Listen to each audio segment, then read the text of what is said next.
Hello everyone, स्वागत है आप सभी का हमारे यूट्यूब चैनल में। दोस्तों, आज के इस वीडियो में हम देखने वाले हैं, ठीक है, क्लास 10 का 2020 में जो गृह विज्ञान का पेपर है, ठीक है, ये सिर्फ बालिकाओं के लिए होता है, सिर्फ लड़कियों के लिए, है ना। गृह विज्ञान जो है लड़के नहीं लेते हैं, लड़कियों के लिए होता है।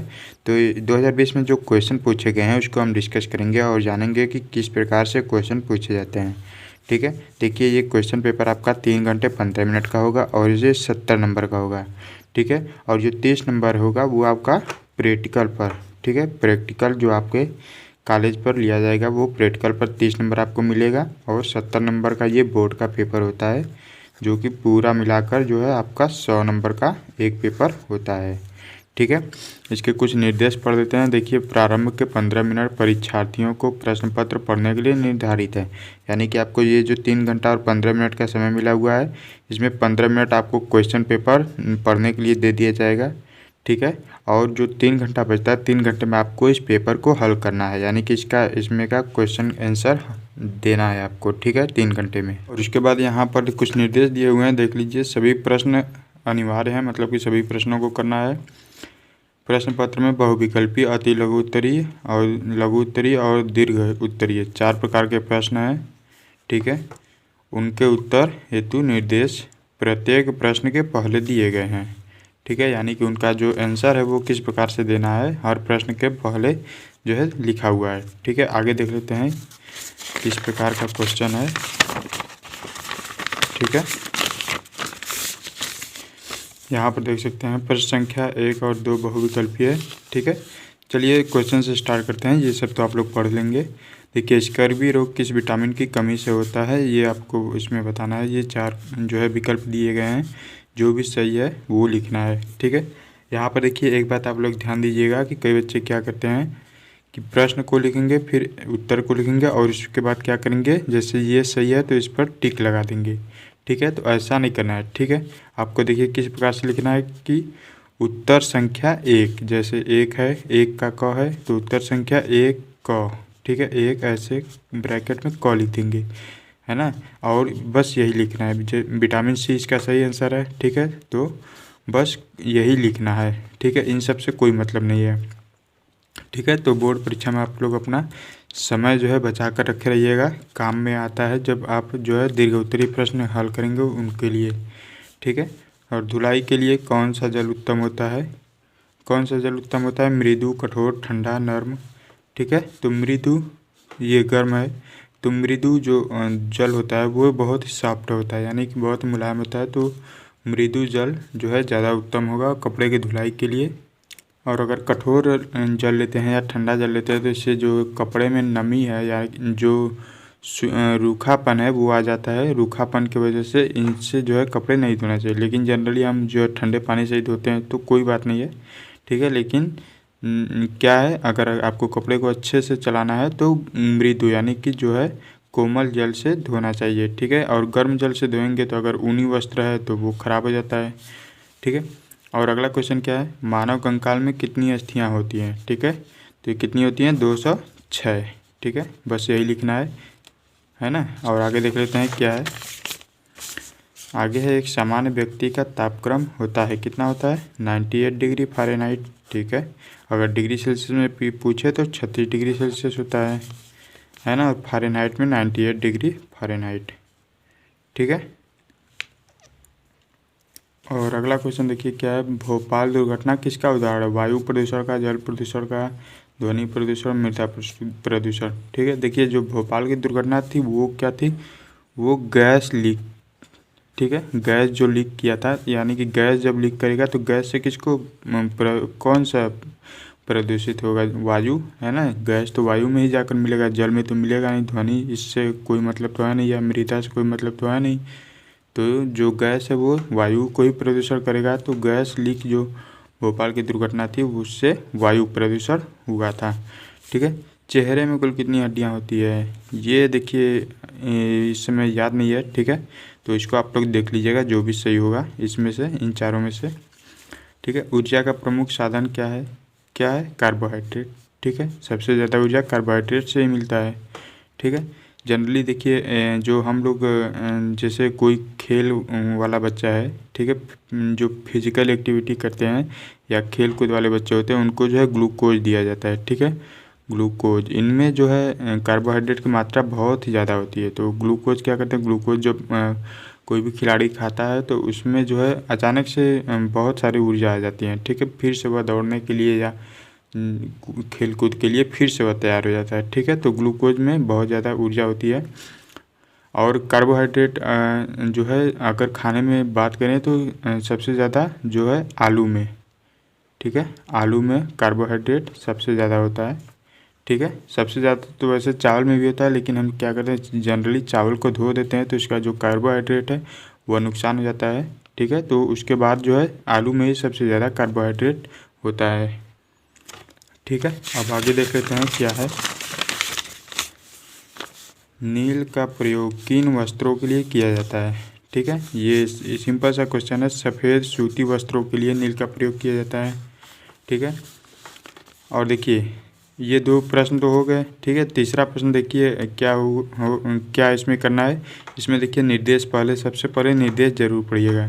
देखिए क्या लिखा हुआ है, प्रश्न संख्या 3 और 4 अतुल लघु उत्तरीय हैं। प्रत्येक खंड का उत्तर अधिकतम 25 शब्दों के अंतर्गत लिखिए, ठीक है। देखिए अब इसमें इसका देखिए लिखने का तरीका ये है, कई बच्चे क्या करते हैं कि लिखने के बाद जो है गिनते हैं कि कितने शब्द हुआ, ठीक है।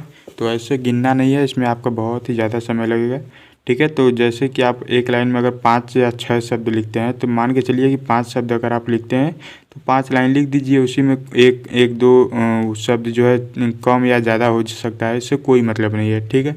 अगर आप गिनने बैठेंगे शब्दों को तो उसमें बहुत ही ज़्यादा टाइम लगता है। तो बोर्ड परीक्षा में आप लोग टाइम को बचाने की कोशिश कीजिए, ठीक है। देखिए तीसरा का क जो है क्या बोल रहा है, मोच के लक्षण लिखिए, ठीक है। मोच यानी कि जो चोट वगैरह लग जाती है, मोच के क्या लक्षण हैं इसको लिखना है, ठीक है। ये आप लोग अपना देख लीजिएगा। इसका आंसर अगर मैं सबका आंसर बताने लगूँगा तो जो है बहुत ज़्यादा टाइम लग जाएगा, ठीक है। और आगे मैं जो भी इसमें का क्वेश्चन है या जो भी आपको नहीं आ रहे हैं जो इम्पोर्टेंट है उसका मैं जो है वीडियो बनाकर आगे हर एक क्वेश्चन का आंसर मैं लाता रहूँगा, ठीक है। तो उसके लिए आपको एक छोटा सा काम करना है, चैनल को सब्सक्राइब कर लीजिए ताकि मैं इस सब के जो आंसर लेकर आऊँ तो आपको जो है पता चल जाए, ठीक है। तो आप जो है इनका आंसर देख सकें, है ना। मोच के लक्षण लिखिए, ये इसके बारे में, ये 2 नंबर का है, इसके बारे में बताना है। तो 3-4 पॉइंट लिख देंगे उतना काफ़ी है। चेक बुक की उपयोगिता लिखिए, ठीक है। चेक बुक, चेक जो हम लोग बैंक वगैरह में यूज करते हैं उसकी उपयोगिता लिखिए, ठीक है। जनरली चेक का उपयोग जो है जो बड़े बड़े उद्योगपति लोग होते हैं या फिर जो बड़े बड़े लोग होते हैं पैसे वाले लोग वो चेक का उपयोग करते हैं। अब 1000-2000 के लिए चेक का उपयोग तो करेंगे नहीं, ठीक है। तो जनरली जो है जनरल चीज़ें मैं बता दे रहा हूँ, बाकी आप जो है अपने बुक से देख सकते हैं, है ना। और शुष्क धुलाई के लाभ लिखिए। शुष्क धुलाई यानी कि उसमें एक होती है शुष्क धुलाई, एक होता है जिसमें कि बहुत ज़्यादा पानी लगता है, ठीक है। तो शुष्क धुलाई में ज़्यादा पानी नहीं लगता है, ठीक है। तो इससे इसका एक लाभ तो यही हो गया कि पानी की बचत होती है, ठीक है। तो 3-4 पॉइंट लिख देंगे, 2 नंबर का हो जाएगा। अगर 4 पॉइंट भी लिखते हैं तो 2 पॉइंट पर 1 नंबर दे देगा एग्जामिनर और 2 पॉइंट पर 1 नंबर, ठीक है। पारिवारिक बजट से क्या लाभ है, ठीक है। पारिवारिक बजट जो आप लोग अपने घरों में, जैसे कि हर घर का कोई ना कोई बजट होता है कि महीने में इतने रुपए खर्च करना है, इतने रुपए का ये चीज़ लाना है, इतने रुपए का ये चीज़ लाना है, ठीक है। तो ये सब मिला जुला कर जो एक महीने का जो बजट होता है, कुल खर्च जो होता है वो पारिवारिक बजट होता है। तो इसके लाभ बताना है, ठीक है। और भोजन विषाक्त क्यों हो जाता है, ठीक है। यानी कि भोजन विषाक्त का मतलब कि भोजन हमें नुकसान कब करता है, ठीक है। बहुत ज़्यादा खा लें, है ना, या फिर 2-3 प्रकार के भोजन एक साथ ही कर लें तो वो क्या होता है, विषाक्त हो जाता है, मतलब कि हमें जो है नुकसान करने लगता है, ठीक है। ये सभी देखिए अभी 2-2 नंबर वाले ही क्वेश्चन चल रहे हैं, ठीक है। और आगे आ गया चौथा, ठीक है। चौथा क्वेश्चन इसमें क है, लू लगने पर रोगी को क्या देना चाहिए, ठीक है। लू लगने पर रोगी को क्या देना चाहिए, है ना। इसमें तो एक जनरल चीज़ें हैं, ये सब जो है बहुत ज़्यादा कठिन पेपर नहीं है, बहुत ही आसान है, ठीक है। तो किन्हीं 2 प्रकार के रसोई घर के बारे में लिखिए, ठीक है। रसोई घर जो है कभी सभी प्रकार के कई प्रकार के होते हैं, इसमें कोई भी 2 प्रकार के रसोई घर के बारे में आपको बताना है, ठीक है। और आगे है वायु द्वारा कौन कौन से रोग फैलते हैं, ठीक है, इसके बारे में बताना है। कोई भी 2 रोग लिख देंगे और उनके बारे में थोड़ा थोड़ा लिख देंगे, एक एक 2 लाइन, 2 नंबर का आपका हो जाएगा, ठीक है। और अगला है देखिए ग क्या है, सब्जियों को काटने से पूर्व क्यों धोते हैं, ठीक है। देखिए सब्जियों को अगर काट कर धोएंगे तो उसमें का जो पोषक तत्व है, यानी कि जो खाने की अच्छी अच्छी चीज़ें हैं जिससे हमें पोषण मिलता है अच्छे प्रकार से, जैसे आलू को काट कर नहीं धोना चाहिए, धोकर तब काटना चाहिए, ठीक है। लेकिन हम जनरली क्या करते हैं कि काट कर तब धोते हैं, ठीक है। तो इससे क्या होता है कि आलू की जो कार्बोहाइड्रेट वगैरह होते हैं वो जो है पानी में ही धुल जाते हैं और उस पानी को हम फेंक देते हैं, ठीक है। तो सब्जियों को काटने से पूर्व ही धोना चाहिए, उसके बाद नहीं, काटने के बाद नहीं धोना चाहिए, है ना। देखिए जनरली चीज़ें, जनरल जो चीज़ें हैं, सामान्य बातें, वो मैं आपको बता दे रहा हूँ। बाकी मैं इसका आंसर लेकर आऊँगा तो आपको डिटेल में बताऊँगा, ठीक है। और अगला है हमारा, प्रेशर कुकर में खाना जल्दी क्यों पकता है, ठीक है। प्रेशर कुकर जो होता है उसमें खाना जल्दी क्यों पक जाता है, ये भी 2 नंबर का है ना। तो इसके बारे में भी आप लोग देख लीजिएगा। जनरली देखिए जल वाष्प के जो है वाष्प दाब के कारण, ठीक है, उसमें जो वाष्प बनते हैं, गैस जो बनता है ना, जनरली हम गैस बोलते हैं, वाष्प जो बनता है कुकर के अंदर वो बाहर नहीं निकल पाता, अंदर ही बहुत ज़्यादा दबाव में रहता है, ठीक है। तो इसकी वजह से जो है खाना जल्दी पक जाता है ना। तो इसका आंसर भी मैं लेकर आऊँगा, आप लोग टेंशन मत लीजिए, ठीक है। आगे देखते हैं, आगे है देखिए प्रश्न संख्या 5 से 7 तक लघु उत्तरीय प्रश्न है, ठीक है। और इनको कैसे लिखना है, इनके प्रत्येक खंड का उत्तर अधिकतम 50 शब्दों के अंतर्गत लिखना है। 50 शब्द यानी कि अगर आप एक लाइन में 5 शब्द भी लिखते हैं तो लगभग 20-22 लाइन अगर आप लिख देते हैं तो इतना काफ़ी है, ठीक है। 4 नंबर का है 20-22 लाइन, या उसमें 1-2 लाइन कम भी हो सकता है, 18-19 लाइन, ठीक है। तो कोई ज़रूरी नहीं कि एकदम एग्जैक्ट आप कीन कर ही लिखें, थोड़ा 2-4 शब्द जो है आगे पीछे हो सकता है, ठीक है। तो देखते हैं क्वेश्चन क्या है, मानव शरीर में अस्थियों की क्या उपयोगिता है, ठीक है। मानव शरीर में अस्थियों की उपयोगिता देखिए, जब अस्थि ही नहीं रहेगी, अस्थि मतलब कि हड्डी, ठीक है, जब हड्डी ही नहीं रहेगी तो मनुष्य किसके सहारे खड़ा होगा, ठीक है। फिर मनुष्य एक कपड़े के समान हो जाएगा जिसको जैसे चाहे वैसे मोड़ दो, ठीक है। तो हड्डियां जो है हमारे शरीर को एक निश्चित आकृति प्रदान करती हैं, ठीक है। जैसे हम खड़ा होना चाहें तो खड़े हो सकते हैं, बैठना चाहे तो बैठ सकते हैं, सोना चाहे तो सो सकते हैं, ये सब जो है हड्डियों की वजह से ही होता है, ठीक है। तो हड्डियों के बिना हमारा शरीर जो है कुछ भी नहीं है। तो हड्डियों की उपयोगिता के बारे में लिखना है, तो इसके भी जो है 15-20 लाइन लगभग, उसी में 2-4 लाइन कम बेशी, कम ज़्यादा हो सकता है, ठीक है। घर में पर्दे लगाने के लाभ क्या हैं, ये भी बताना है, इसको भी देख लीजिएगा, ठीक है। अस्थि संधि किसे कहते हैं, अस्थि संधियों के प्रकार लिखिए, ठीक है। अस्थि संधि देखिए आपके पैर में जानते हैं, ये जो आपके पैर में देखिए जो हड्डियां हैं वो एक तो घुटने के ऊपर वाली हड्डी हो गई और एक घुटने के नीचे वाली हड्डी, ठीक है।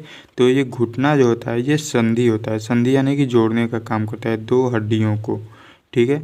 तो इसी को क्या कहते हैं, अस्थि संधि। अस्थि मतलब कि हड्डी और संधि यानी कि जोड़ना, 2 हड्डियों को जहाँ जुड़ाव होता है उसे अस्थि संधि कहते हैं, ठीक है। और अस्थि संधि के प्रकार लिखना है, ये सब आप लोग देख लीजिएगा, ठीक है। स्याही एवं रक्त के दाग छुड़ाने की विधि लिखिए, ठीक है। स्याही जैसे किसी कपड़े पर स्याही लग गया या फिर रक्त मतलब कि खून वगैरह लग गया तो उन्हें जो है किस प्रकार से छुड़ाया जा सकता है ये आपको बताना है। जनरली देखिए ब्लीचिंग पाउडर से, ठीक है, ब्लीचिंग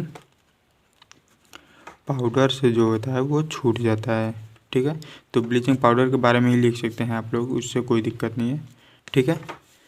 और अगला क्या है, ठंडी सेक कब दी जाती है, ठंडी सेक देने की विधियाँ बताइए, ठीक है।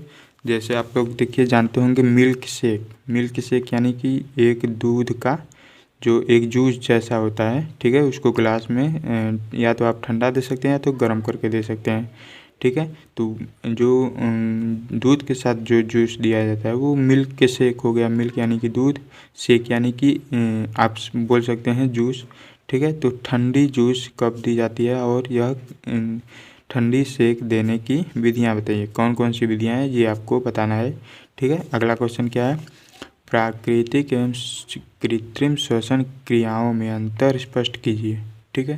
देखिए श्वसन क्रिया दो प्रकार का होता है, एक होता है प्राकृतिक और एक होता है कृत्रिम। प्राकृतिक यानी कि जनरली हम जो जैसे हम लोग सांस लेते हैं ये तो प्राकृतिक हो गया भाई, सभी लोग सांस लेते हैं, ठीक है।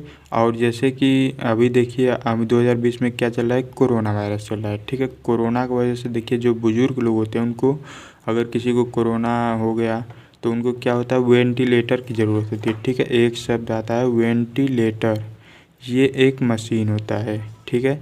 और ये जो है कृत्रिम श्वसन के लिए उपयोग किया जाता है। उनको सांस लेने में तकलीफ़ होती है तो इसका यूज करके उन्हें जो है सांस लेने में सहायता दी जाती है, ठीक है।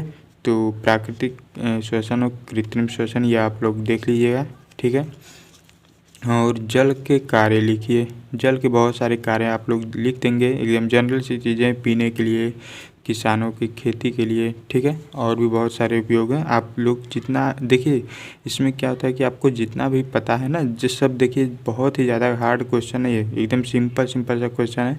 अगर आप लोग थोड़ा सा ध्यान देंगे तो सभी क्वेश्चन एकदम 100% करके आएंगे, ठीक है। अगला क्वेश्चन क्या है, घर में वस्त्र सिलाई करने से क्या क्या लाभ हैं, ठीक है। क्या क्या लाभ हैं भाई, हम जो कपड़े चाहे वो सिल सकते हैं और हमारे पैसे की बचत हो सकती है, ठीक है। तो ये सब बहुत सारे लाभ हैं, आप लोग इन्हें भी बुक से देख लीजिएगा।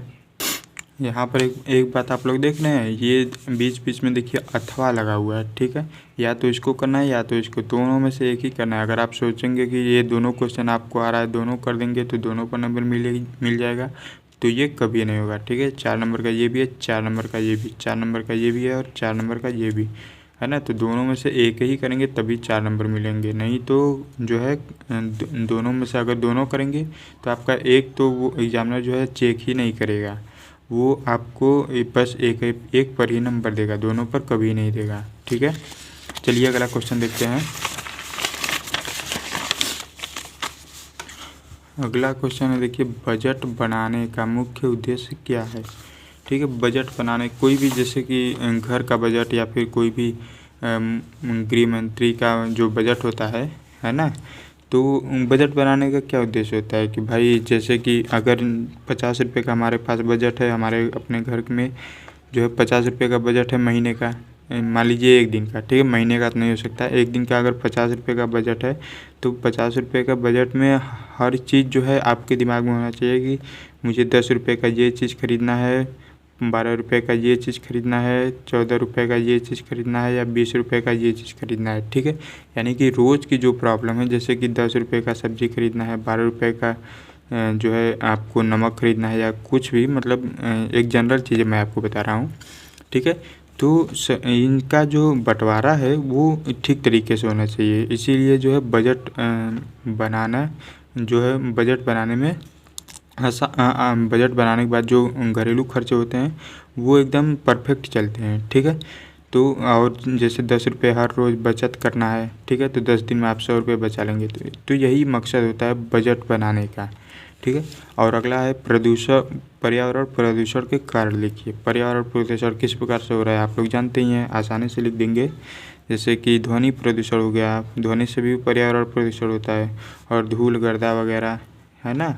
और जो जनरली जो खेतों में पुआल वगैरह जलाते हैं, ठीक है, जो जलाते हैं, और जो ठंडियों के समय में लकड़ी वगैरह जलाते हैं, इनसे भी पर्यावरण पर बुरा प्रभाव पड़ता है, ठीक है। और गाड़ी और मोटर जो चलते हैं उनके जो धुएं निकलते हैं वो भी बहुत ख़तरनाक होते हैं। और जो सर्दियों के समय में जो टायर वगैरह जलाते हैं, ठीक है, ठंड से बचने के लिए, वो भी बहुत ही खतरनाक होते हैं, है ना। तो पर्यावरण के बारे में आप लोग अच्छी तरह से जानते हैं, इसके बारे में आप थोड़ा सा देख लेंगे तो आप लोग बहुत सारा लिख सकते हैं, ठीक है। अगला है हमारा, लकड़ी के फर्नीचर की सफाई किस प्रकार की जाती है, इसको भी देख लीजिएगा, ठीक है। अब इसके बारे में हम डिटेल से बता तो नहीं सकते, ठीक है, लेकिन इसका आंसर आपको हमारे चैनल पर मिल जाएगा, ठीक है। और शुद्ध जल तथा अशुद्ध जल में क्या अंतर है, ठीक है। शुद्ध जल जो होता है वो पीने के लायक होता है, अशुद्ध जल पीने के लायक नहीं होता है। शुद्ध जल में किसी भी प्रकार की अशुद्धि जैसे कि धूल कण वगैरह नहीं होते हैं, और अशुद्ध जल में जो है धूल वगैरह मिले हुए होते हैं, मिट्टी वगैरह, ठीक है। तो ये सब आप लोग लिख लेंगे, इससे अच्छा तो यही है, ठीक है। ये सिंपल थोड़ा लग रहा है, तो अथवा बीच में है तो इसको ना करके इसको कर लीजिएगा, आसानी से आपका जो है 4 नंबर कन्फर्म हो जाएगा। ठीक है, आगे देखिए प्रश्न संख्या 8 से 10 तक दीर्घ उत्तरीय यानी कि इनको जो है 100 शब्दों में लिखना है। ठीक है, 8 और 9 में विकल्प दिए गए हैं। ठीक है, 8 और 9 में विकल्प यानी कि जो अथवा करके तो क्वेश्चन नहीं दिया होता है, यही है। ठीक है, देख लीजिए यहाँ पर एकदम आसान सा क्वेश्चन है। ठीक है, देखिए पूरा जो होम साइंस है ना, जो गृह विज्ञान है, वो एकदम आसान है, बहुत ही आसान है। आप लोग जो घर वगैरह में देखते हैं बस वही चीज़ें हैं, ज़्यादा इसमें कुछ है नहीं। ठीक है, क्वेश्चन को पढ़ते हैं। रसोई घर की सफाई क्यों आवश्यक है? रसोई घर में प्रयोग आने वाली 3 श्रम एवं समय बचत उपकरणों का वर्णन कीजिए। ठीक है, यानी कि रसोई घर में जो आपके कोई भी 3 श्रम यानी कि जो आपको मेहनत को बचाता है और आपके समय को बचाता है, उसके बारे में वर्णन करना है। ठीक है, जैसे कि मिक्सर हो गया, है ना। मिक्सर मतलब कि कोई भी चीज़ मिलाना है, 2 चीज़ें, तो वो मिक्सर हो गया, वो भी आपको समय की बचत करता है और उसमें श्रम भी कम लगता है। ठीक है, तो ये सब चीज़ें हैं, देख लीजिएगा। और अगला क्वेश्चन हमारा देखिए, घर की सफाई कितने प्रकार की होती है? सफाई में प्रयोग आने वाली वस्तुएं एवं उपकरणों के बारे में लिखिए। ठीक है, ये भी देख लीजिएगा, है ना। ये सब दीर्घ उत्तरीय प्रश्न है, तो 100 शब्दों में लिखना है, तो कम से कम 2 पेज आप लोग जरूर लिखिएगा। ठीक है, जो इन 100 शब्दों में लगभग 2 पेज तो आ ही जाएगा, है ना। और अगला क्वेश्चन देखते हैं। अगला क्वेश्चन है डेंगू के लक्षण। ठीक है, डेंगू के लक्षण बताना है, कारण बताना है और इससे कैसे रोकथाम की जाती है। ठीक है, इसके बारे में बताना है। डेंगू मतलब कि मच्छर वगैरह से क्या जो है मच्छर को किस प्रकार से रोका जा सकता है, ये भी आप लिख देंगे तो भी काफ़ी है। ठीक है, जैसे कि कूलर वगैरह में पानी जो है बार बार बदलते रहना चाहिए, है ना। गर्मियों के दिनों में आप लोग देखते होंगे कि टीवी वगैरह पर ऐड आते रहते हैं कि पानी को इकट्ठा ना होने दे एक जगह। ठीक है, अमिताभ बच्चन साहब जो है इसकी ऐड करते हैं डेंगू मच्छर के। ठीक है, तो ये देख लीजिएगा, या तो फिर अथवा करके ये दिया है, इसको लिख लीजिए। निम्नलिखित पर टिप्पणी लिखिए। गर्म सेक, बर्फ़ की टोपी का प्रयोग। ठीक है, गर्म सेक अभी हमने एक क्वेश्चन इस पर पूछा गया था, उसके बारे में भी आप यहाँ पर जो है वही सब लिख सकते हैं, थोड़ा सा अपने दिमाग का प्रयोग करके। ठीक है, और बर्फ़ की टोपी, जो बर्फीले, जैसे आप लोग टीवी वगैरह में देखते होंगे, फिल्में वगैरह में, कि जो जैसे कि हीरो वगैरह जो होते हैं, वो जब बर्फीली पहाड़ियों पर जाते हैं तो एक टोपी जो नहीं होता है, एक तरीके का अलग तरीके का वो होता है, वो हमें हमारे सर को जो है ठंडी से बचाता है। ठीक है, तो इसके बारे में थोड़ा सा टिप्पणी करना है। 3 नंबर का, 3 नंबर का है दोनों। ठीक है, तो 3 नंबर का है तो मान लीजिए आधा पेज या 7-8 लाइन लिख देंगे, उतना काफ़ी है। ठीक है, और सब्जियों के सूप की रेसिपी तथा बनाने की विधि लिखिए। कोई भी सब्जी का सूप, जैसे कि सूप मतलब कि एक प्रकार से कह सकते हैं जूस उसका। ठीक है, या चटनी बोल सकते हैं, चटनी। ठीक है, तो उसका सूप और रेसिपी बनाने की विधि का वर्णन करना है। ठीक है, तो ये 6 नंबर का है, तो 6 नंबर का है, यानी कि आपको लगभग 1.5 पेज आसानी से इसमें लिखना है। ठीक है, तो ये थी जो है 2020 का गृह विज्ञान का question paper friends. I hope कि आपको ये वीडियो पसंद आया होगा। और फ्रेंड्स, अगर ये वीडियो पसंद आए तो कृपया वीडियो को लाइक कीजिएगा, अपने फ्रेंड के साथ शेयर कीजिएगा और चैनल पर बने रहिए ऐसे ही इम्पॉर्टेंट टॉपिक देखने के लिए, और इन सभी क्वेश्चन के आंसर आपको हमारे चैनल पर आगे मिलते रहेंगे।